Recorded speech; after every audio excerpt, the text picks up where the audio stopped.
Subscribe कीजिए हमारे channel BNC universe को और इस बेल आइकन को दबाना ना भूलिएगा ताकि आप तक पहुंचे हमारे वीडियो सबसे पहले। हाय दोस्तों, मेरा नाम है विश्वास और आप देख रहे हैं BNC universe channel on YouTube. आज हम बात करने वाले हैं ग्लोबल टैलेंट स्ट्रीम के बारे में, जो कि काफ़ी अच्छा प्रोग्राम है कनाडा का, और कहा यह जा रहा है कि ये इंडियन को काफ़ी ज़्यादा बेनिफिट कर सकता है। तो इस वीडियो में हम देखेंगे कि किस तरह से आप इस प्रोग्राम का फ़ायदा उठा सकते हैं और इस प्रोग्राम में क्या क्या चीज़ें हैं। तो सबसे पहले अगर हम बात करें, देन आपको मैं ये बता दूँ कि ये जो प्रोग्राम है ये वर्क परमिट का ही एक हिस्सा है। इसमें पीआर के ऑप्शन नहीं है, लेकिन एक चीज़ मैं यहाँ पे और बता दूँ कि अगर आप वहाँ पे वर्क परमिट पे जाते हैं और कनाडा में 1-2 साल काम करते हैं, देन आपका जो कैनेडियन एक्सपीरियंस है वो यहाँ पे एनहांस हो जाएगा और जो आपके पॉइंट्स बनते हैं वो कहीं ना कहीं इंप्रूव हो जाते हैं जब आप पीआर के लिए फ़ाइल रखते हैं। तो इसलिए ये कोई बुरा चीज़ नहीं है। वर्क परमिट में जाइए, वहाँ पर काम कीजिए, कैनेडियन एक्सपीरियंस गेन कीजिए और वहाँ पर आप अपना जो पॉइंट्स है उन्हें बढ़ाने की कोशिश कीजिए। सबसे पहले जो है इस प्रोग्राम की सबसे अच्छी बात यह है कि इसमें सिर्फ 2 हफ्तों में आपका वर्क परमिट बन जाता है। जी हाँ दोस्तों, कई वीडियोस में मैंने भी कहा है कि इतनी जल्दी कोई भी वीज़ा नहीं लगता है, लेकिन ये जो नया प्रोग्राम है इसमें आपको 2 हफ्ते में वीज़ा मिल सकता है। तो इस प्रोग्राम में ये फ़ायदा है कि जो LMIA में बहुत सारी जस्टिफिकेशन देनी पड़ती थी, वो जस्टिफिकेशन अब देनी नहीं पड़ेगी, सिर्फ और सिर्फ उन्हीं एम्प्लॉयर को जो कि कैटेगरी ए में आते हैं। और ये जो प्रोग्राम है 2 हिस्सों में डिवाइडेड है, कैटेगरी ए और कैटेगरी बी। कैटेगरी ए में आते हैं 33 ऐसे कंपनी या फिर ऐसे ऑर्गेनाइजेशन जो कि जिनकी ग्रोथ रेट काफ़ी ज़्यादा अच्छी है, जो कि कैनेडियन मार्केट को काफ़ी ज़्यादा इन्फ्लुएंस करते हैं अपनी ग्रोथ से। तो इसलिए ऐसी कंपनियों को यहाँ पे मोटिवेट करने के लिए ये प्रोग्राम बनाया गया है। ये प्रोग्राम के थ्रू से अगर उन्हें कनाडा में जो कैंडिडेट उन्हें चाहिए वो अगर नहीं मिल रहा है, देन वो डायरेक्टली बाहर से कैंडिडेट बुला सकते हैं।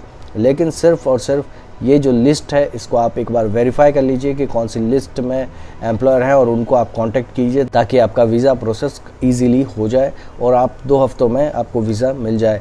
तो इसके लिए आपको करना क्या है, मैंने नीचे डिस्क्रिप्शन में कैटेगरी ए और कैटेगरी बी के दोनों के लिस्ट दे रखे हैं, और उसके बाद मैंने ये भी दे रखा है कि ये जो प्रोग्राम है ये किस तरह से काम करता है और किस तरह से इंडियन को बेनिफिट करेगा। उसके ऊपर भी एक आर्टिकल मैंने बनाया है, उसका लिंक भी मैंने दे रखा है। आप तीनों चीज़ें चेक कर सकते हैं और देख लीजिए कि कौन से एम्प्लॉयर को आपको कॉन्टैक्ट करना है और उसके बाद आप आगे की कार्रवाई कर सकते हैं।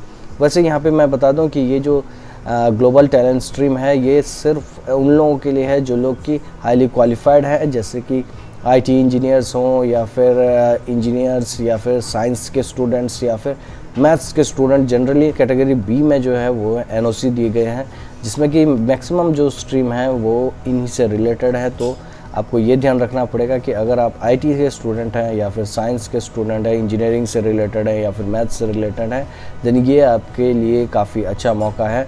आप अपनी NOC भी चेक कर सकते हैं, नीचे डिस्क्रिप्शन में लिंक दी गई है, आप उसके माध्यम से अपना NOC चेक कर सकते हैं। अगर आपका NOC वहाँ पे दिखा रहा है देन आप इस प्रोग्राम में एनरोल हो सकते हैं। दूसरी जो एक चीज़ यहाँ पे ये है कि इस प्रोग्राम के माध्यम से 2,16,000 लोगों को कनाडा बुलाने जाने का यहाँ पे प्रपोजल दिया गया है, तो जो कि 2021 तक इतने सारे कैंडिडेट बुलाए जाएंगे इस प्रोग्राम के अंतर्गत, जो कि बहुत अच्छी बात है।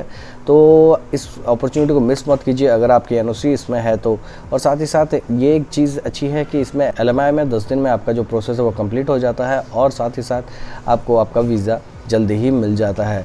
और इसमें जो है कनाडा के जो इन्वेस्टर हैं, मतलब कनाडा की जो गवर्नमेंट है, इसमें काफ़ी पैसे इन्वेस्ट किए हैं। $32 मिलियन इसमें इन्वेस्ट हुए हैं, जो कि बहुत बड़ी अमाउंट मानी जा सकती है। इसलिए इनको भी इस प्रोग्राम में काफ़ी ज़्यादा अपॉर्चुनिटी दिखी है, इसलिए ही इन्होंने इसमें इतना ज़्यादा इन्वेस्ट किया है।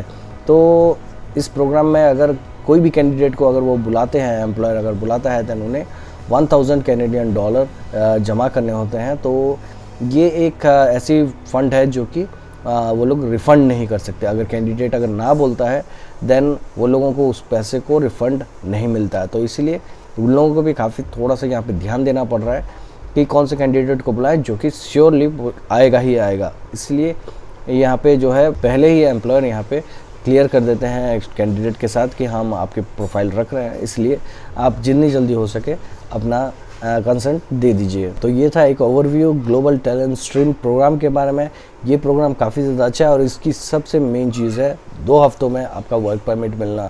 तो अगर अभी कोई बोले अगर ग्लोबल टैलेंट स्ट्रीम के अंतर्गत आपको 2 हफ्तों में वीज़ा दिला सकते हैं, तो वो सही बोल रहा है। लेकिन इसमें सिर्फ़ और सिर्फ साइंस, IT, मैथ्स और इंजीनियरिंग के स्टूडेंट्स को ही यहाँ पे स्कोप है, क्योंकि ये जो है ग्लोबल टैलेंट बुलाने की बात चल रही है, जो लोग कि हाईली स्किल्ड लोगों को ये लोग यहाँ पे बुलाएंगे।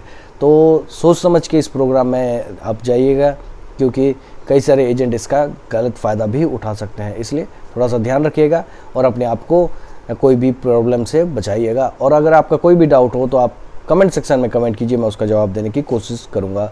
और साथ ही साथ अगर आपको ये वीडियो अच्छा लगा है देन लाइक बटन ज़रूर क्लिक कीजिएगा, और मेरे चैनल को अगर अब तक सब्सक्राइब नहीं किया है तो सब्सक्राइब करते हुए जाइएगा। दिस इज़ विश्वास साइनिंग ऑफ, स्टे कनेक्टेड।